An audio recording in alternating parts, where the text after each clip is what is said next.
بالله من الشيطان الرجيم بسم الله الرحمن الرحيم اتل ما أوحي إليك من الكتاب واقم الصلاة صدق اللہ العظیم۔ پارہ نمبر 21 کا درس قرآن ہے۔ اس صورت کے اندر 5 صورتیں ہیں۔ سورۃ العنکبوت کا کچھ حصہ جو ہے وہ پارے کے شروع کے اندر ہے۔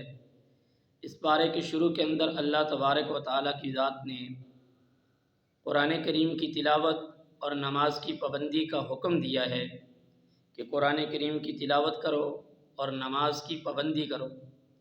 جب نماز کو نماز سمجھ کے پڑھا جائے گا، تمام خشوع اور خضوع کا خیال رکھا جائے گا، تمام شرائط کا خیال رکھا جائے گا تو نماز کا فائدہ ہوگا۔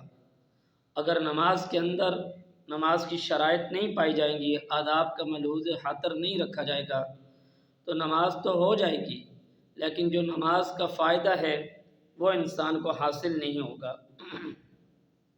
آج کے دور کے اندر ہماری مساجد نماز سے بری ہوئی ہیں، نمازیوں کے اعتبار سے، لیکن اس کے اندر خشوع اور خضوع نمازیوں کے اندر یا نماز کے اندر نہیں پایا جاتا۔ نماز کے اندر خشوع اور خضوع کا مطلب یہ ہے کہ نماز جو انسان پڑھے اس کے اندر 3 صفات کا ہونا ضروری ہے۔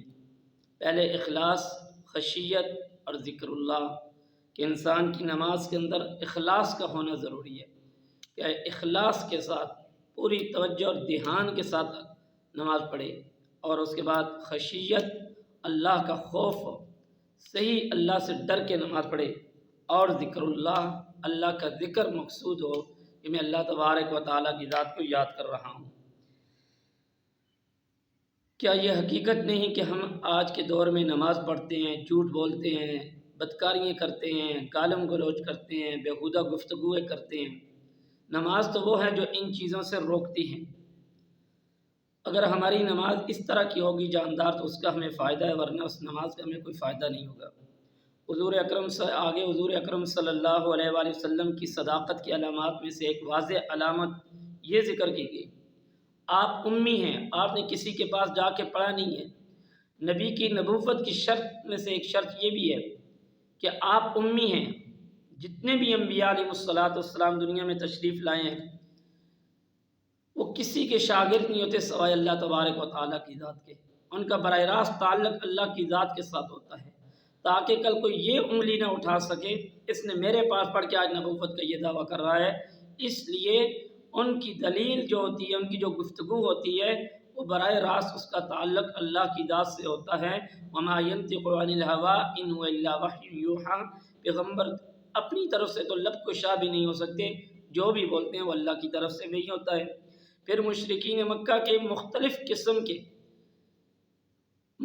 قسم کے ان کے مطالبات تھے۔ وہ کہتے تھے قرآن کریم کے متعلق، تو اللہ تبارک و تعالیٰ کی ذات نے کہا کہ تمہیں کون سا معجزہ چاہیے؟ یہ قرآن کریم تمہارے پاس معجزہ اس سے بڑھ کر اور کون سا معجزہ ہو سکتا ہے؟ اگر تمہارے اندر ہمت ہے، استقامت ہے، جرأت ہے تو اس قرآن جیسا قرآن لے کے آ جاؤ، 10 صورتیں لے آؤ، 1 صورت لے کر آ جاؤ۔ تم یہ کام نہیں کر سکتے، اور اس کے بعد تم ایسی باتیں کر رہے ہو جس سے انسان سمجھتا ہے کہ تم بہت بڑے کوئی ہو۔ تمہارے اندر تو یہ نہیں کہ تم اس جیسی ایک صورت لے کر آ جاؤ اور باتیں تم ایسی کرتے ہو۔ اس صورت کے آخر میں صورت کا جو خلاصہ اللہ تبارک و تعالیٰ نے بیان کیا، فرمایا جو لوگ ہمارے لیے مجاہدہ کرتے ہیں ہم انہیں ضرور اپنے راستہ دکھاتے ہیں، اور بے شک اللہ نیکوکاروں کے ساتھ ہے۔ اور جو لوگ اللہ کو راضی کرنے کے لیے اپنے نفس اور شیطان دشمن دین کے ساتھ جہاد کرتے ہیں، اللہ تعالیٰ انہیں دنیا اور آخرت میں سعادت کی راہ تک پہنچانے کی توفیق عطا فرماتے ہیں۔ آگے سورۃ الروم ہے۔ سورۃ الروم مکی سورت ہے۔ قرآن کریم کے وجوہ اعجاز میں سے ایک اہم وجہ اس کی پیشن گوئیاں بھی ہیں۔ اس سورت کے شروع میں ایک پیشن گوئی ہی مذکور ہے جو بعد میں حرف بحرف ثابت ہوئی تھی۔ وہ پیشن گوئی رومیوں کے غالب آنے کی تھی۔ اس پیشن گوئی کے متعلق اللہ کے نبی صلی اللہ علیہ وآلہ وسلم نے جب پیشن گوئی دی کہ 9 سال کے اندر یہ جو رومی ہیں یہ ایرانیوں کے اوپر فاتح بن جائیں گے۔ اس وقت ایرانیوں کا طوطی بولتا تھا اور ان کی گفتگو ایسی تھی اور ان کا ظلم، تشدد، جبر رومیوں کے اوپر بہت سخت تھا۔ تو اللہ تبارک و تعالیٰ کی ذات نے جب یہ پیشن گوئی دی تو وہ اور زیادہ استہزاء اور مذاق کرنے لگے، اور بعد کے اندر وہ حرف بحرف وہ جو پیشن گوئی تھی وہ سچ ثابت ہوئی کہ رومی ان کے اوپر غالب آ گئے، اور رومیوں نے آ کر کے ایرانیوں کی اینٹ سے اینٹ بجا کے رکھ دی، کیونکہ ایرانی مشرک تھے اور آتش پرست جو تھے وہ رومی خدا پرست تھے۔ اس لیے اللہ تبارک و تعالیٰ کی ذات نے رومیوں کو دوبارہ غلبہ عطا کیا۔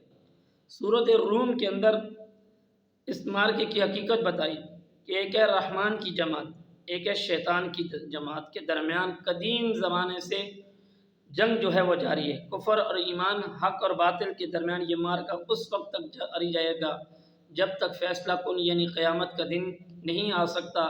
اس وقت تک ایک گروہ اہل حق کا ہوگا، دوسرا گروہ اہل باطل یعنی شیطان کا ہوگا۔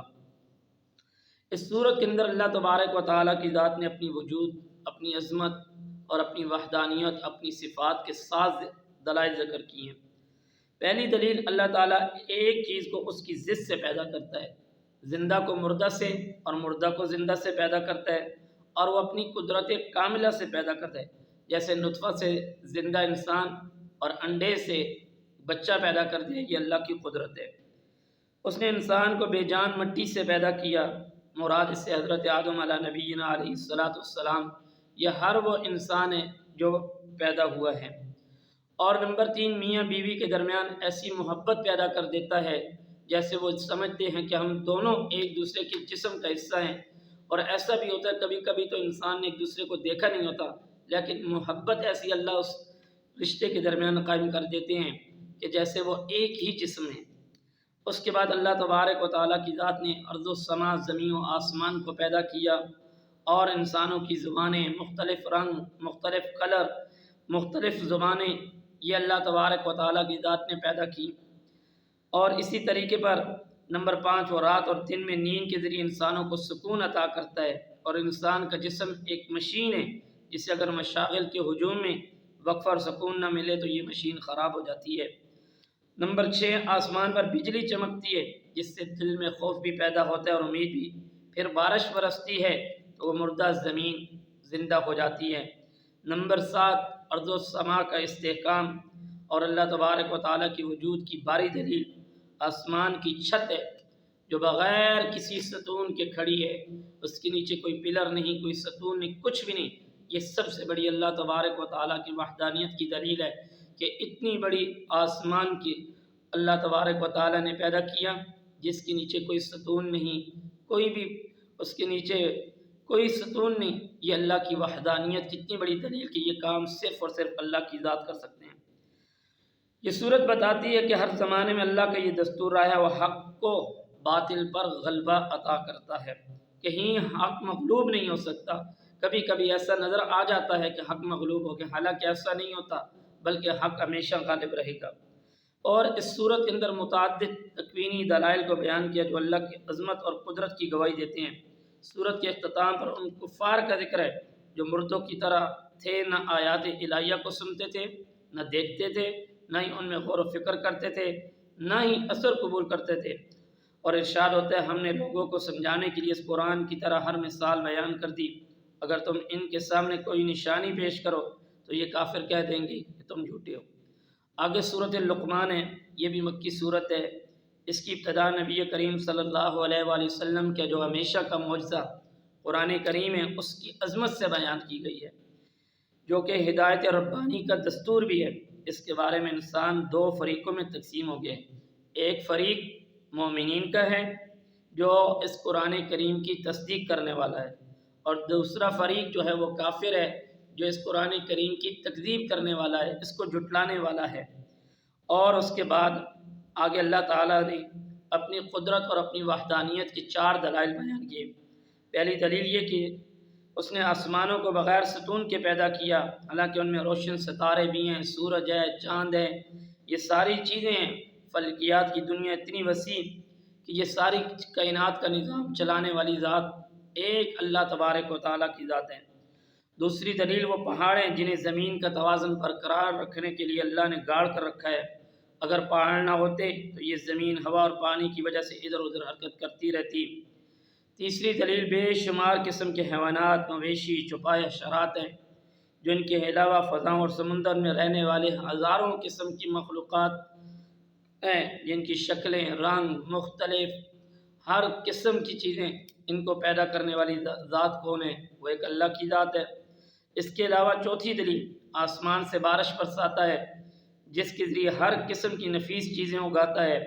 آسمان سے بارش کا برسنا یہ تکوینی عجائب میں سے ایک بڑا عجوبہ ہے۔ اس کے علاوہ سورۃ لقمان میں جو اہم مضامین مذکور ہیں وہ درج ذیل ہیں۔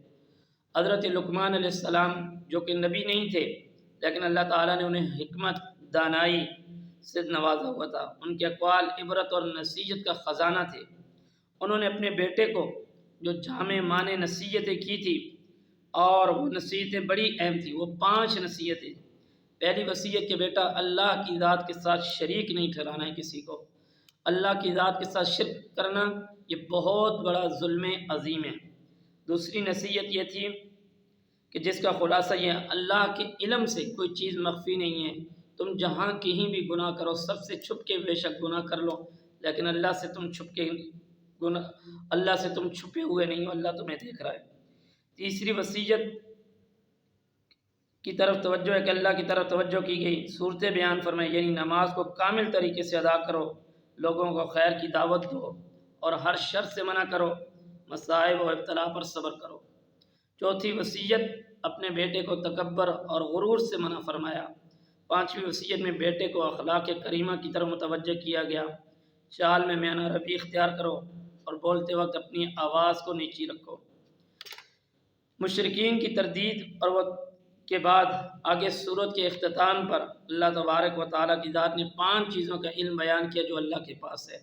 فرمایا قیامت کا علم، بارش کب ہوگی، ماں کے پیٹ کے اندر کیا ہے، اور وہ انسان کل کیا کرے گا، اور اس کی موت کب واقع ہوگی۔ یہ 5 چیزیں آخر میں اس سورت کے اندر بیان کی گئی ہیں۔ ان 5 چیزوں کو رسول اللہ صلی اللہ علیہ وآلہ وسلم نے غیب کی چابیاں قرار دی ہیں۔ آگے سورت سجدہ ہے جو مکی سورت ہے، اس کے اندر بھی جو اہم مضمون ہے وہ شروع کے اندر قرآن کی حقانیت کا بیان اور قرآن کی اعجاز کا بیان ہے، اس کی صداقت کے دلائل اور روشن ہے، اس کا بیان انسانی کلام سے بالکل الگ ہے۔ یہ سورت اللہ کی وحدانیت اور اس کی قدرت کے دلائل بیان کرتی ہے، یعنی آسمان اور زمین کو کس نے پیدا کیا، ہر کام کی تدبیر وہی کرتا ہے۔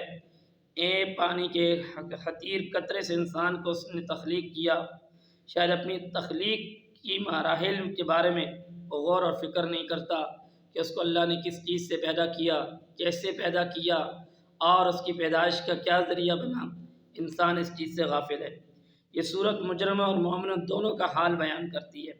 مجرم قیامت کے دن سر جھکائے کھڑے ہو کر ان پر ذلت چھائی ہوگی اور وہ آرزو کریں گے کاش ہم دنیا میں لوٹا دیے جائیں اور دوبارہ ہم دنیا میں جا کر کے اچھے اعمال کر لیں، ہم سے جو غلطی ہو گئی ہم اس پہ توبہ اور تائب ہو جائیں۔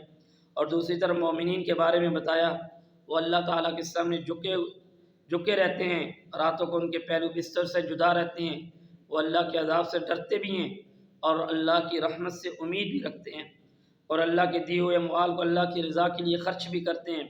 ان کے بارے میں فرمایا کیا کوئی متنفس نہیں جانتا کہ ان کی آخرت میں ان کی آنکھوں کو کیسے ٹھنڈک چھپا کر رکھی ہوگی، یہ ان کے اعمال کا صلہ ہے جو وہ کرتے ہیں۔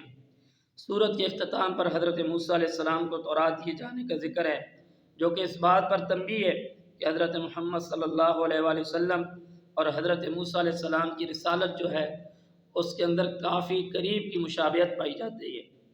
آخری سورت سورۃ الاحزاب ہے، یہ مدنی صورت ہے۔ اس صورت میں 3 موضوعات سے بحث کی گئی ہے، یعنی اجتماعی آداب، تشریعی احکام اور بعض غزوات کا بیان، مثلا غزوہ احزاب، غزوہ بنو قریظہ، ان دونوں غزوات میں منافقین کی حالت اور کردار۔ اس صورت کے اہم مضامین جو ہیں وہ درج ذیل ہیں۔ پہلے 2 آیتوں میں اپنے نبی کے واسطے سے نبی کی امت کو ایسے 4 کاموں کا حکم دیا گیا ہے جو حقیقت فلاح میں سعادت کے عناصر ہیں۔ پہلا یہ کہ اللہ سے ڈرتے رہیں، دوسرا یہ کہ کافروں و منافقوں کی اتباع نہ کریں، تیسرا یہ کہ وحی الہی کی اتباع کرتے رہیں، چوتھا یہ کہ اللہ تعالیٰ پر پورا اعتماد اور بھروسہ رکھیں۔